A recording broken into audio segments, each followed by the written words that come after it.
I'm Judith Hillier, Associate Professor of Science Education here at the University of Oxford and Fellow and Vice President of Kellogg College. Why does it matter that it's 100 years since women first got the vote? It matters to me on a personal level as a woman, as a daughter, a sister, a wife, a mother. It matters to me in my career as a physicist, a teacher educator and educational researcher. It matters to me here as an academic at Oxford, as a fellow and as Vice President of Kellogg College, currently the first Vice President of our college. 100 years sounds a long time, but it isn't actually that long at all. My grandmother was born in 1916, born at a time of huge change in society.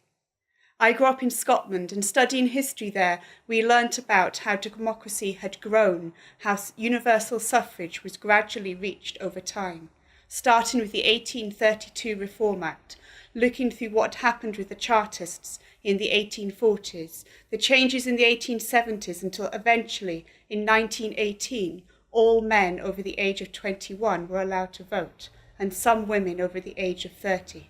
It wasn't until another 10 years had gone by that eventually universal suffrage, where all people over the age of 21 were allowed to vote. Why does the right to vote matter? It's about power. This was a time of transfer of power from the rich, from the male, to all groups in society. This transfer of power was commensurate with other changes in society, such as the changes in education in the 1870s when everybody was allowed to go to school, and the introduction of the old age pension in the year that my grandfather was born. So I am the third generation in my family who has grown up knowing they have the right to vote. The question arises of why did this not happen before? Why were so many people excluded from exercising their democratic right to vote in our society? The argument seemed to revolve around questions of whether women were capable of engaging in intellectual debate, of understanding the issues in politics and the fine-grained detail of economics. At a local level, 100 years ago, saw 50 women in my own village come together to form a women's institute, and together with the national organisation, we have been working with women and campaigning on issues of national importance for the last 100 years. So huge progress has been made in the last 3 generations and huge changes to society. As an undergraduate at the University of St Andrews, I remember meeting somebody who had been in the same halls of residence as me back in the 1940s, and she shared a story of how one year the warden had phoned her parents, quite upset that this year she was going to the ball with the same young man that she had been to the ball with last year.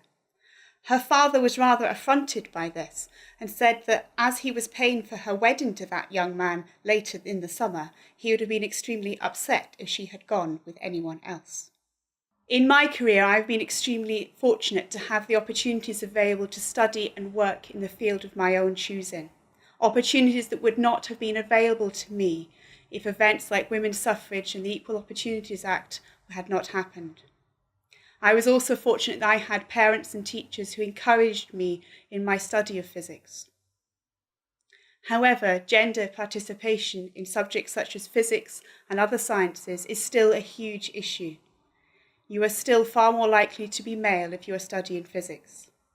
At A level, physics is one of the most popular subjects for boys. For girls, it is 22nd in the list. Again, there's the question of why does it matter? I was asked that question whilst I was studying for my own PGC a number of years ago, and my tutor can still remember my response.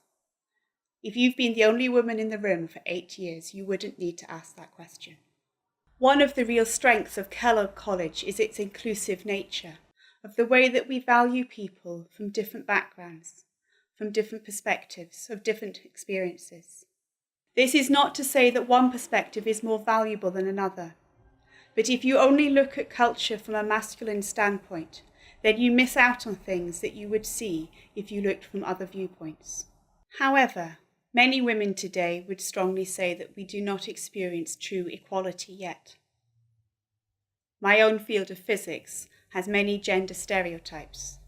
Although there is no evidence of innate differences between men and women in the study of physics and mathematics, the influence of childhood, the gendered roles in society, mean that many young girls grow up believing that boys are better at maths, that they're better at building things, that physics is not for people like them. A range of organisations, including the Institute of Physics, do a great deal of work with teachers and schools in order to try to combat these gender stereotypes and to make learning physics and mathematics more inclusive. So when will we have reached gender equality? And what about all the other issues of equality? About ethnicity, about class, about sexuality, about transgender. Those are all important. One of the markers of when we will have reached women's equality can be illustrated from my own experience. As an education research fellow at the Royal Society, I was once invited to a reception in the splendour of St James's Palace. Standing there in conversation with other women research fellows, we found ourselves congratulating ourselves on the fact that we had a career, we had partners, we had children. And then I pointed out to the rest of them that none of the men were standing around congratulating themselves on having it all. They simply viewed it as normal. I hope that when our daughters grow up, they will consider it perfectly normal to have it all.